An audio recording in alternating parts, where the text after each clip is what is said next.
নমস্কার, আমি Milton sir. আজকে আপনাদের সামনে এসআইআর নিয়ে আলোচনা করতে এসেছি। 4 নভেম্বর থেকে 4 ডিসেম্বর, ভালো করে মনে রাখবেন, 4 নভেম্বর থেকে 4 ডিসেম্বর বিএলও বাড়ি বাড়ি গিয়ে আপনাদেরকে ফর্ম দেবে ভোটার লিস্টে নাম তোলার জন্য এসআইআর হিসাবে। তো এসআইআর লাস্ট হয়েছিল 2002 সালে। তো 2002 সালের ভোটার লিস্টে যাদের নাম আছে তাদের নতুন করে কোনো ডকুমেন্ট লাগবে না। আর যেসব ব্যক্তি 2002 সালের নাম নেই তারা অবশ্যই বাবা মায়ের নামটি 2002 সালে ভোটার লিস্টে আছে কিনা দেখবেন। সেই লিস্টটি যেখানে ভোটার লিস্টে নাম আছে সেই ভোটার লিস্টে আপনাদের সামনে এনে নিয়ে এসে রাখবেন।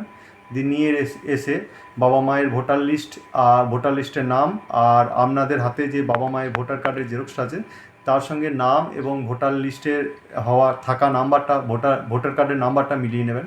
যদি মিলে যায় তাহলে আর কোনো সমস্যা নেই। আর আপনাদের যদি বাবা মায়ের 2002 সালে ভোটার লিস্টে নামের বানান ভুল থাকে তার জন্য আপনাদের কোনো সমস্যা হবে না।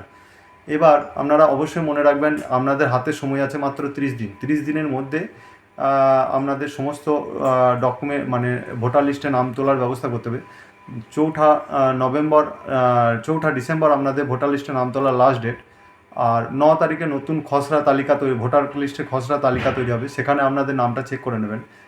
আর অবশ্যই ভালো করে ফিল আপ করবেন, যে ফিল আপ করবে তাকে দেখে ফিল আপ করতে বলবেন। নমস্কার।